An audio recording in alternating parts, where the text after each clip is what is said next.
Bonsoir à tous, ravi de vous retrouver dans Questions Directes tous les soirs du lundi au vendredi sur ATV Guadeloupe. Bienvenue. Ce soir, notre invité, c'est Hilaire Brudet. Bonsoir, monsieur Brudet. Bonsoir. Manuel Valls est candidat à la primaire socialiste, ça y est, c'est officiel. C'est l'homme de la situation, selon vous, pour faire gagner la gauche en 2017 ? Oui, c'était prévisible qu'il soit candidat à partir du moment où le président de la République, on va dire sortant ou en exercice, ne se présentait pas. Il y avait de fortes chances que Manuel Valls soit candidat. Il l'avait plus ou moins déjà dit. Il ne se présenterait pas si Hollande était candidat. Donc la voie étant dégagée, il s'est présenté. Bon, il a annoncé ça aujourd'hui. Il va démissionner demain. Remettre sa démission, refermer un gouvernement.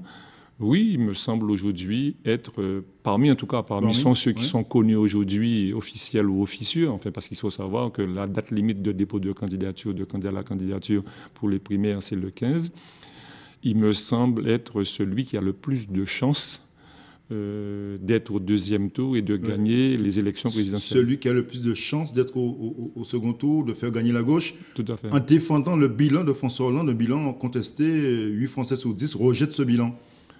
Bien évidemment, oui, on le sait que le bilan est contesté, mais ça ne veut pas dire forcément que le bilan n'est pas bon. Il est bon, le bilan. Il est socialement bon, il est économiquement bon, il est diplomatiquement bon, il est bon. Ceci dit, je pense que là, justement, Manuel Valls sera tout à fait à l'aise pour défendre le bilan et d'expliquer ce que nous avons fait, ce que nous avons voulu faire.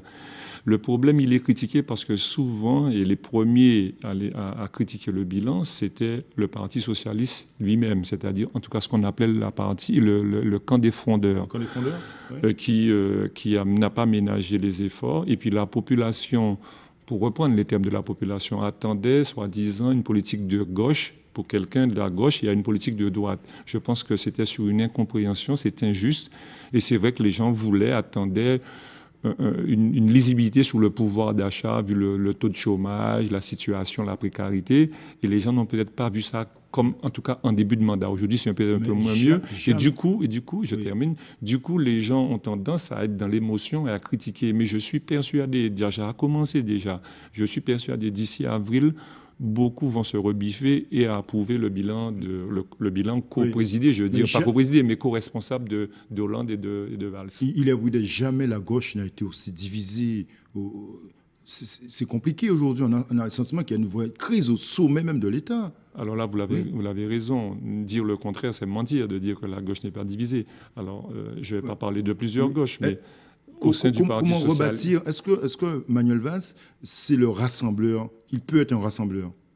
Manuel Valls, oui, mais en plus, ce n'est pas tellement Manuel Valls, c'est les primaires. L'objet des primaires, c'est de rassembler. Oui. C'est-à-dire, nous sommes en compétition. Il y a plusieurs. Attendez, il y a plusieurs. On a le sentiment que ces primaires de la gauche sont violentes. Vous m'avez posé une question. La gauche étant divisée, je vous explique quel est le but des primaires. Allez-y. Le but des primaires, c'est de rassembler, de mettre en compétition tous les candidats qui veulent postuler au poste de président de la République. Et à partir de ce moment-là, c'est la règle de jeu.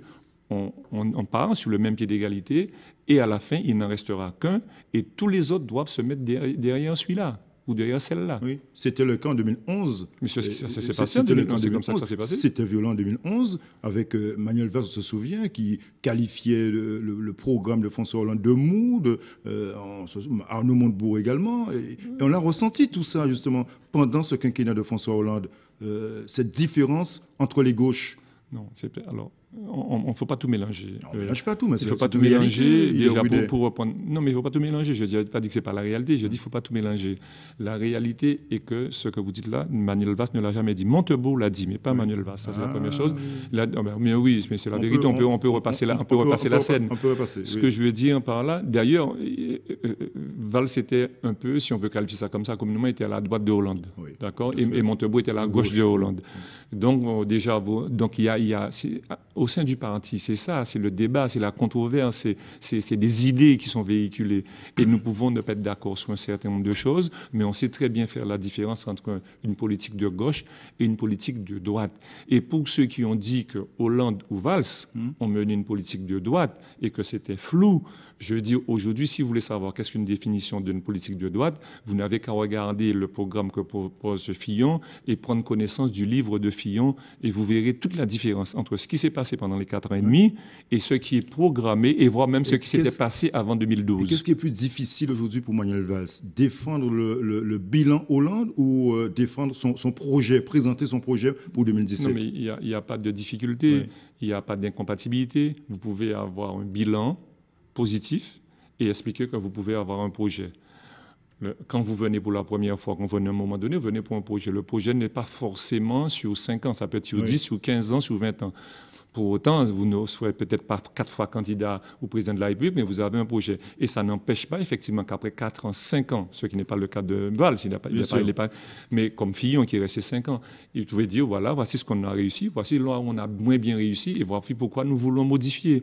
Ce que je dis, c'est que les gens attendaient tout de suite. Est-ce que le Parti socialiste va se remettre d'une telle crise au sein de la gauche? Là aussi, ce sera compliqué pour le parti de s'impliquer, de s'engager dans la campagne Vous me posez une question aujourd'hui où personne n'est en mesure de répondre. Oui. Ce qui est sûr, c'est que nous nous donnons les moyens pour se concilier, se réconcilier, comme l'a dit Valls tout à l'heure, en disant, et surtout le fait que François Hollande a décidé de ne pas se présenter, et il a considéré sa candidature s'il devait venir plus comme un problème qu'une solution. Et il ne veut pas être responsable de la division de la gauche, il met l'intérêt de son parti et du pays. On a compris.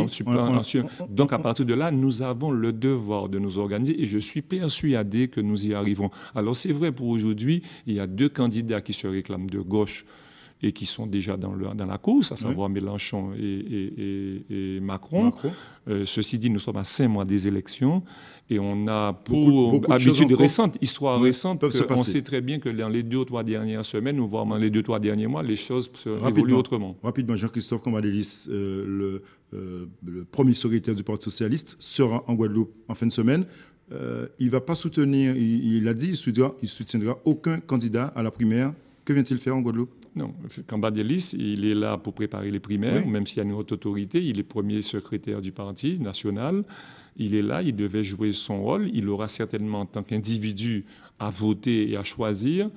Nous sommes déjà suffisamment divisés, vous l'avez dit, pour que le premier secrétaire du parti puisse faire l'éloge d'un candidat sur un autre, sachant donc il va fédérer, il va rassembler. Donc son but, c'est de fédérer, de venir en Guadeloupe pour rencontrer les militants, les élus, pour participer aux primaires, pour donner aussi, pour défendre la gauche et pour proposer au soutien d'un candidat de la gauche. Rapidement, une dernière question. Hugo Mdini a pris congé du parti de la Fédération socialiste. Vous acceptez cette décision sans état d'âme? Non, mais Mdini, son comportement était pathétique. Le camarade était pathétique. Dire, mais oui, mais il était déjà plus au parti de fait depuis il n'était pas à jour de ses cotisations, ni militant, donc pour ni vous, d'élu. c'est Et puis rien, quand on dit c'est quelqu'un qu'on invitait, oui. Je ne veux pas faire de polémique, mais il faut quand même donner la vérité à la population. Voici quelqu'un qu'on invitait tout le temps pour débattre sur des sujets, il ne venait jamais, et aujourd'hui il ose nous dire donc qu'on fait vous pas. acceptez sans état d'âme? Quand quelqu'un vous décide de dire qu'il ne viendra pas, ou vous acceptez, vous n'avez pas le choix, la personne se retire, mais il était déjà pour nous presque pas existentiel. Elle n'existait plus dans la fédération. Merci. Il est d'être venu ce soir pour évoquer bien évidemment la candidature de Manuel Valls à la présidentielle. Merci d'être venu. Bonne soirée sur ATV. À demain.